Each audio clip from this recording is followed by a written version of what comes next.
اس غزوے میں قرہ حضرت عائشہ کے نام نکلا اور آپ انہیں ساتھ لے گئے۔ غزوے سے واپسی پر ایک جگہ پڑاؤ ڈالا گیا۔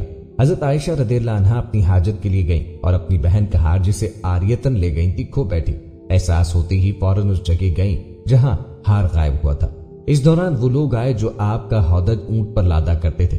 انہوں نے سمجھا کہ آپ ہودج کے اندر تشریف فرما ہیں، اس لیے اسے اونٹ پر لاد دیا اور ہودج کے ہلکے پن پر نہ چونکے، کیونکہ حضرت عائشہ رضی اللہ عنہا بھی نوعمر تھی، بدن موٹا اور بوجھل نہ تھا۔ نیز چونکہ کئی آدمیوں نے مل کر ہودج اٹھایا تھا، اس لیے بھی ہلکے پن پر تعجب نہ ہوا۔ اگر صرف ایک یا دو آدمی اٹھاتے تو انہیں ضرور محسوس ہوتا۔ بہرحال حضرت عائشہ رضی اللہ عنہا ہار ڈھونڈ کر قیام گاہ پہنچی تو پورا لشکر جا چکا تھا اور میدان بالکل خالی پڑا تھا، نہ کوئی پکارنے والا اور نہ جواب دینے والا۔ وہ اس خیال سے وہیں بیٹھ گئیں کہ لوگ انہیں نہ پائیں گے تو پلٹ کر وہیں تلاش کرنے آئیں گے، لیکن اللہ اپنے امر پہ غالب ہے، وہ بالائے عرش سے جو تدبیر چاہتا ہے کرتا ہے۔ چنانچہ حضرت عائشہ رضی اللہ عنہا کی آنکھ لگ گئی اور سو گئی۔ ایک صحابی حضرت صفوان رضی اللہ عنہ بن معطل سلمہ گرے پڑے کہ خبر گیری کے لیے قافلے کے پیچھے چلا کرتے تھے۔ تھوڑی دیر کے بعد وہاں سے گزرے۔ صبح کے دھندلکے میں انہوں نے دیکھا کہ کوئی پڑا سو رہا ہے۔ قریب آئے تو پہچانا کہ حضرت عائشہ رضی اللہ عنہا ہیں، کیونکہ انہوں نے پردے کا حکم نازل ہونے سے پہلے بھی انہیں دیکھا تھا۔ حیران رہ گئے اور بلند آواز سے ان للہ و انا الیہ راجعون کہا۔ ان کی آواز سن کر حضرت عائشہ کی آنکھ کھل گئی۔ انہوں نے فوراً چہرہ چادر سے ڈھانپا۔ حضرت صفوان نے اپنا اونٹ ان کے پاس لا کر بٹھا دیا اور خود ایک طرف ہو گئے۔ حضرت عائشہ رضی اللہ عنہا اسی طرح چادر میں لپٹی ہوئی سوار ہو گئی۔ اب حضرت صفوان نے اونٹ کی لگام تھام کر تیزی کے ساتھ اسے دوڑایا اور دوپہر تک اپنی منزل پر لشکر سے جا ملے۔ انہیں اس کیفیت کے ساتھ آتا دیکھ کر مختلف لوگوں نے اپنے اپنے انداز پہ تذکرہ کیا اور اللہ کے دشمن خبیث عبداللہ بن ابی کو بھڑاس نکالنے کا ایک اور موقع مل گیا۔ چنانچہ اس کے پہلو میں نفاق اور حسد کی جو چنگاری جو لگ رہی تھی، اس نے اس کے کرب پنہا کو عیا اور نمایاں کیا، یعنی بدکاری کی تہمت تراش کر واقعات کے تانے بانے بننا، تہمت کے خاکے میں رنگ بھرنا اور اسے پھیلانا بڑھانا اور ادھیڑنا اور بننا شروع کیا۔ اس کے ساتھی بھی اسی بات کو بنیاد بنا کر اس کا تقرب حاصل کرنے لگے، اور جب مدینے آئے تو ان تہمت تراشوں نے خوب جم کر پروپیگنڈا کیا۔ ادھر نبی کریم علیہ الصلوۃ والسلام خاموش تھے، کچھ بول نہیں رہے تھے، لیکن جب لمبے عرصے تک وحی نہ آئی تو آپ نے حضرت عائشہ رضی اللہ عنہا سے علیحدگی کے متعلق اپنے خاص صحابہ سے مشورہ کیا۔ حضرت علی رضی اللہ عنہ نے صراحت کیے بغیر اشاروں میں مشورہ دیا کہ آپ ان سے علیحدگی اختیار کر کے کسی اور سے شادی کریں، لیکن حضرت اسامہ وغیرہ نے مشورہ دیا کہ آپ انہیں اپنی زوجیت میں برقرار رکھیں اور دشمنوں کی بات پر کام نہ دھریں۔ ادھر حضرت عائشہ کا یہ حال تھا کہ وہ غزوے سے واپس آتے ہی بیمار پڑ گئی اور 1 ماہ تک مسلسل بیمار رہیں۔ انہیں اس تہمت کے بارے میں کچھ بھی معلوم نہ تھا، البتہ یہ بات کھٹکتی رہتی تھی کہ بیماری کی حالت میں نبی کریم صلی اللہ علیہ وسلم کی طرف سے جو لطف و عنایت ہوا کرتی اب وہ نظر نہیں آ رہی تھی۔ بیماری ختم ہوئی تو وہ ایک رات ام مستحہ کے ہمراہ قضائے حاجت کے لیے میدان گئی۔ اتفاق سے ام مستحہ اپنی چادر میں پھنس کے پھسل گئی اور اس پر انہوں نے اپنے بیٹے کو بددعا دی۔ حضرت عائشہ رضی اللہ عنہا نے اس حرکت پہ انہیں ٹوکا تو انہوں نے حضرت عائشہ رضی اللہ عنہا کو یہ بتانے کے لیے کہ میرا بیٹا بھی پروپیگنڈے کے جرم میں شریک ہے، تہمت کا واقعہ کہہ سنایا۔ حضرت عائشہ رضی اللہ عنہا نے واپس آ کر اس خبر کا ٹھیک پتہ لگانے کی غرض سے نبی کریم صلی اللہ علیہ وسلم سے والدین کے پاس جانے کی اجازت چاہی۔ پھر اجازت پا کر والدین کے پاس تشریف لے گئیں اور صورتحال کا یقینی طور پہ علم ہوا تو بے اختیار رونے لگی، اور پھر وہ رات اور ایک دن روتے روتے گزر گیا۔ اس دوران نہ نیند کا سرما لگا نہ آنکھوں کی جھڑی رکی۔ وہ محسوس کرتی تھی کہ روتے روتے کلیجہ شق ہو جائے گا۔ اسی حالت میں رسول اللہ تشریف لائے، کلمہ شہادت پر مشتمل خطبہ پڑھا اور اما بعد کہہ کے فرمایا، اے عائشہ، مجھے تمہارے متعلق ایسی اور ایسی بات کا پتہ لگا ہے، اگر تم اس سے بری ہو تو اللہ تعالیٰ تمہیں عنقریب برات ظاہر فرما دے گا، اور اگر خدا نہ خواستہ تم سے کوئی گناہ سرزد ہو گیا تو اللہ سے مغفرت مانگو اور توبہ کرو، کیونکہ بندہ جب اپنے گناہ کا اقرار کر کے اللہ کے حضور توبہ کرتا ہے تو اللہ اس کی توبہ قبول کرتا ہے۔ اس وقت حضرت عائشہ رضی اللہ عنہا کے آنسو ایک دم تھم گئے اور اب انہیں آنسو کا ایک قطرہ بھی محسوس نہ ہو رہا تھا۔ انہوں نے اپنے والدین سے کہا کہ وہ آپ کو جواب دے، لیکن ان کی سمجھ میں نہ آیا کیا جواب دے۔ اس کے بعد حضرت عائشہ رضی اللہ عنہا نے خود ہی کہا، واللہ میں جانتی ہوں کہ یہ بات سنتے سنتے آپ لوگوں کے دلوں میں اچھی طرح بیٹھ گئی ہے اور آپ نے اسے بالکل سچ سمجھ لیا، اس لیے اب اگر میں یہ کہوں کہ میں بری ہوں اور اللہ خوب جانتا ہے کہ میں بری ہوں تو آپ لوگ میری بات سچ نہ سمجھیں گے، اور اگر میں کسی بات کا اعتراف کر لوں حالانکہ اللہ خوب جانتا ہے کہ میں اس سے بری ہوں تو آپ لوگ صحیح مان لیں گے۔ ایسی صورت میں